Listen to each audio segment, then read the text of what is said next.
my name is Jillian Valeta, and my topic is about music's effect on students and their communities. Okay, so, as I said before, good afternoon. I chose this topic because this relates directly with my life. I originally am from New York, and the reason why I came to Connecticut is because I wanted to enjoy, or my parents wanted me to enjoy, the music programs that Connecticut provides. So, without further ado, okay, so my thesis that I researched is to be a part of a musical group supports the development of young people in their community. And through my capstone, I'll be discussing different types of community and the benefits of music on community, as well as music education, and how it develops and provides advantages for students in their communities. So, if you don't already know, this is Stevie Wonder. And, well, I thought, why should we care about music? I mean, New York was getting rid of it. So, to have a successful and cohesive community, we all must be able to understand each other. So, later on in my interviews, many of them will be talking about how music affected their community and how they became community members and musical community members. But they indirectly quoted Stevie Wonder when he said, "Music is a world within itself with a language we all understand."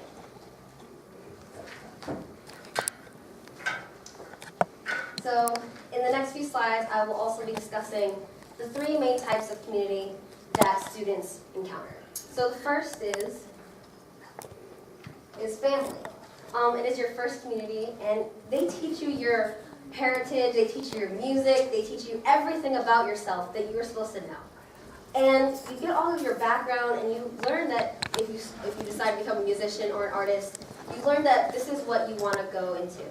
And they provide you financial and emotional support, and they can push you to continue and to begin your musical or art in a formal setting in school. So in this slide, I'm talking about external sources. And what I mean by external sources, it can be anything, especially social media, because now teenagers, we live in a day of technology, hence the slideshow. But you also from YouTube, you can also learn any kind of instrument. Like, I learned how to play clarinet like a few times from YouTube. And you can learn a whole range of instruments from common, like the saxophone, clarinet, to like a contrabass flute or something like that, normal things. And then I also mean environmental. So every person comes from a different place, and every person is different. Everyone with a different type of friends, different type of teachers, other support system. And when you go to school, you learn from your friends, you learn from your teachers, and you begin your formal music education, and it helps you develop your technique and your theory, but it also gives you a blend of different cultures, different ideas, and programs that you would not normally have if you were just staying at home under a rock. And so, school. Oh, I just did it. Oh, my bad. Okay, so go to the next one. So in this slide, this is my research. I learned that the benefits of music education, this is done by a study NPR, National Public Radio, and in Los Angeles, California, with a music program called the Harmony Project. And what this shows is students after 1 year and 2 years of music education and how they're able to understand consonants. And this is an important thing because when you are a child, you don't really get exposed to like big words like onomatopoeia until like you're in high school.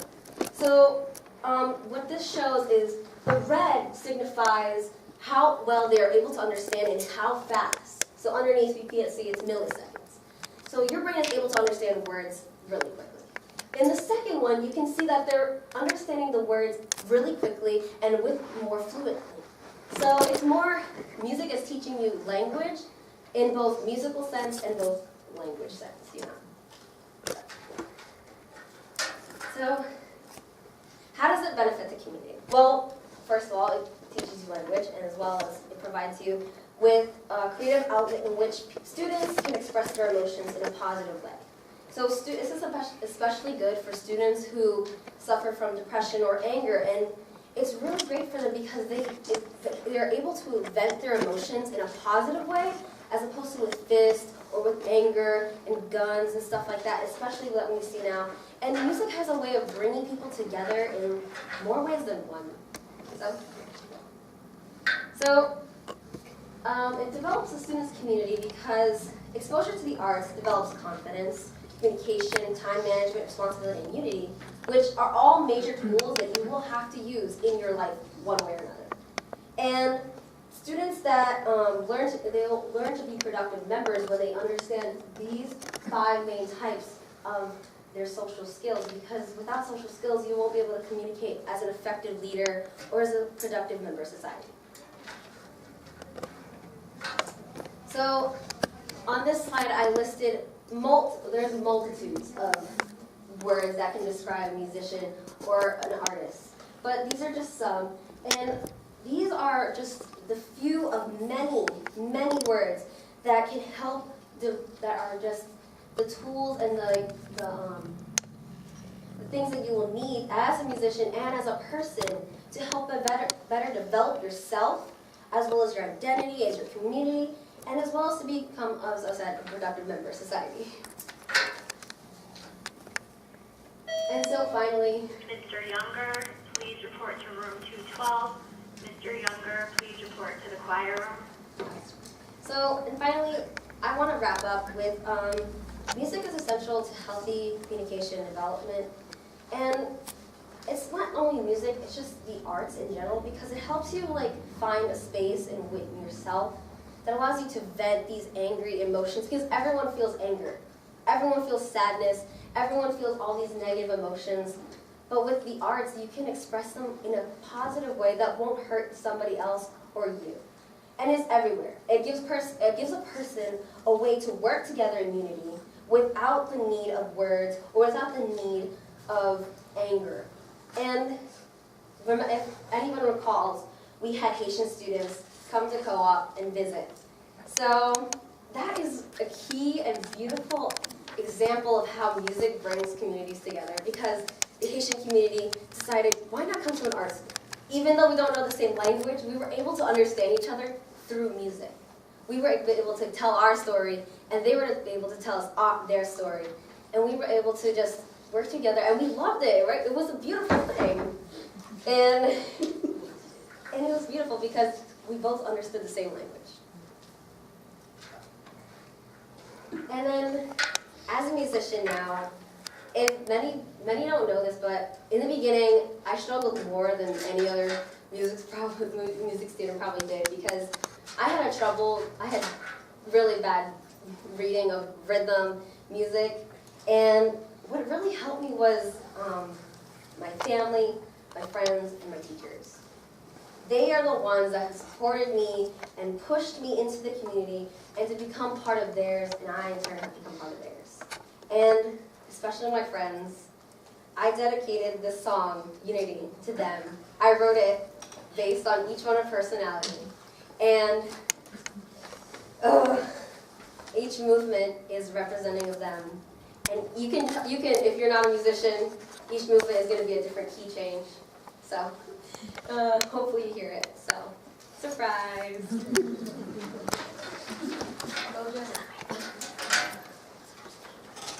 So let's do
want to say thank you for being like our friends and like really good friends.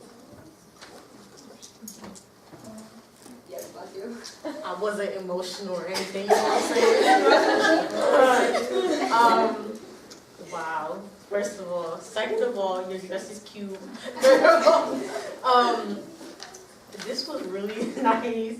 And I think that I got to know more of who you are because of this capstone, because I don't know how long you've been doing music, but I can tell that you really love music, and you're a really good friend. Like, I can't do this. Actually, I can answer that question. I've been playing music for 6 years. That's like almost a lot. Almost like So Jill, before we get too far, you worked very hard on a video that complements Yes. your topic. So Jill, we've all seen Jill's clarinet playing, right? And you may not have caught the fact that she wrote that piece herself, right? Which is also another aspect of her music making that if you had asked me to guess 4 years ago if you could have done that, would you? I would have said no, because I didn't understand how to express myself. First of all, through the instrument, because I had to understand what musical expression is for me.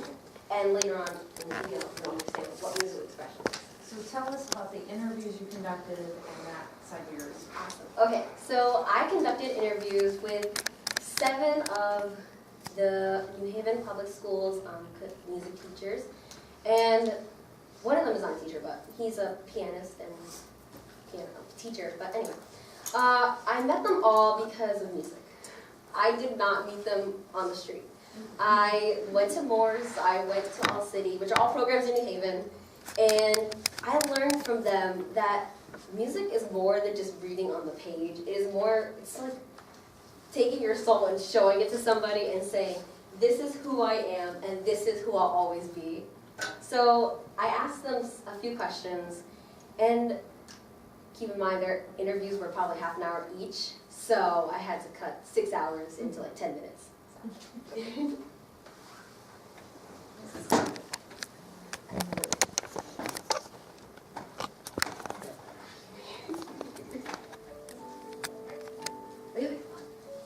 When did you first?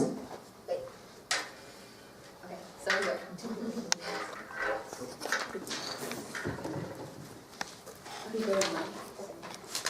Start learning music. Oh my gosh. I started playing when I was 5. Really? And that was my first teacher. Oh, really? What did you play? Ken. Really? That my uncle, who was a very important piano teacher in New Haven, and the pianist in New Haven when I was young, was my first piano teacher. And Wow. there I am on that recital when I was, when I was about 10 years old.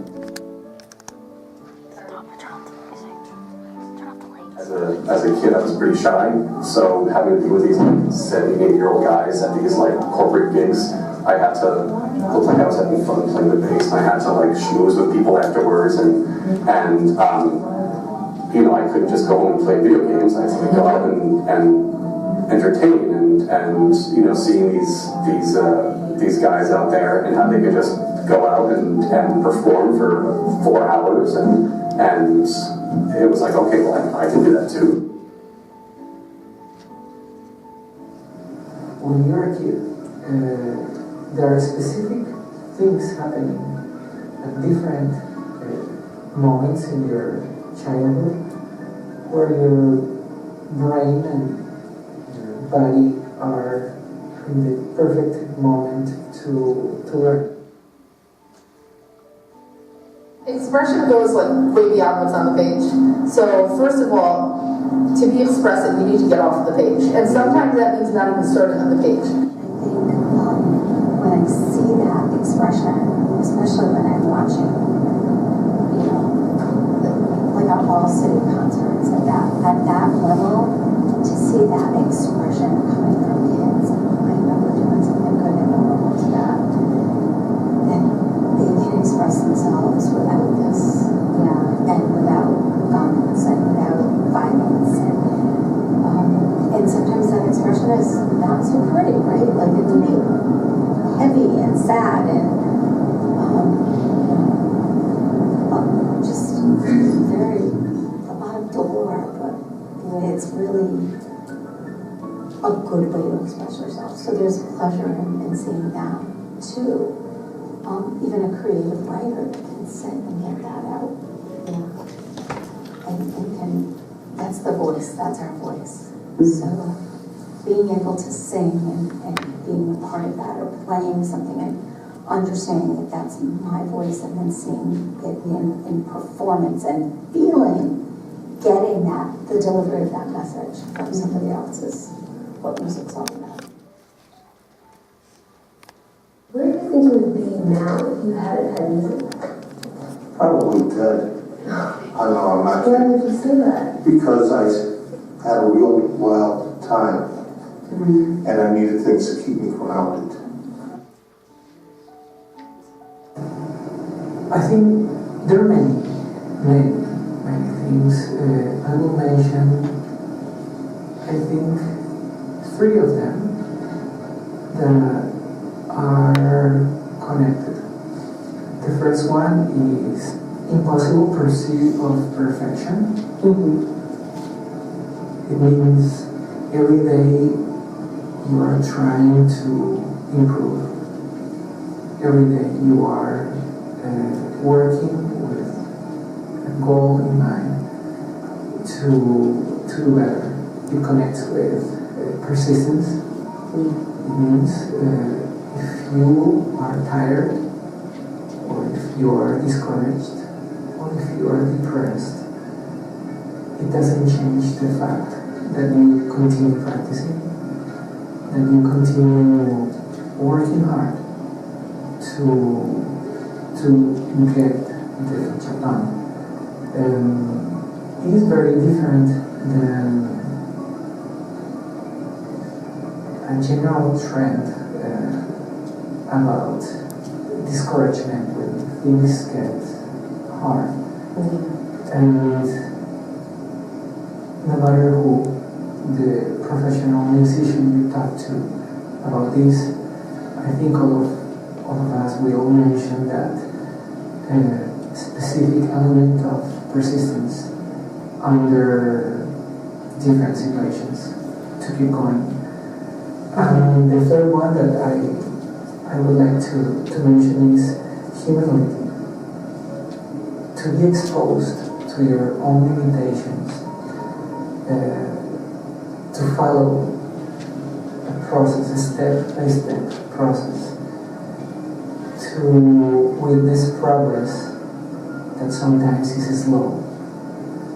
It teaches you about your limits. It teaches you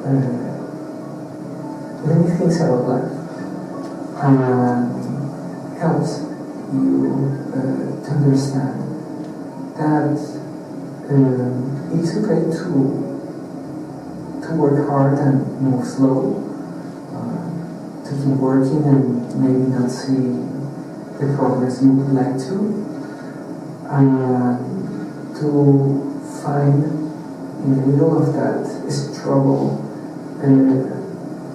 some kind of joy and the feeling that I'm doing what is right, and I will continue doing that.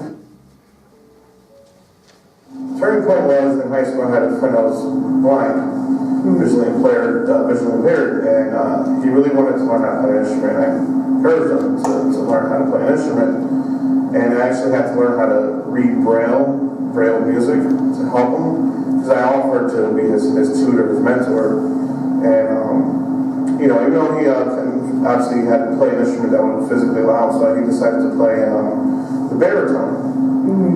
Which is a valve instrument so that he can use his other hands to read Braille music. And I really felt, the reward in seeing him grow and develop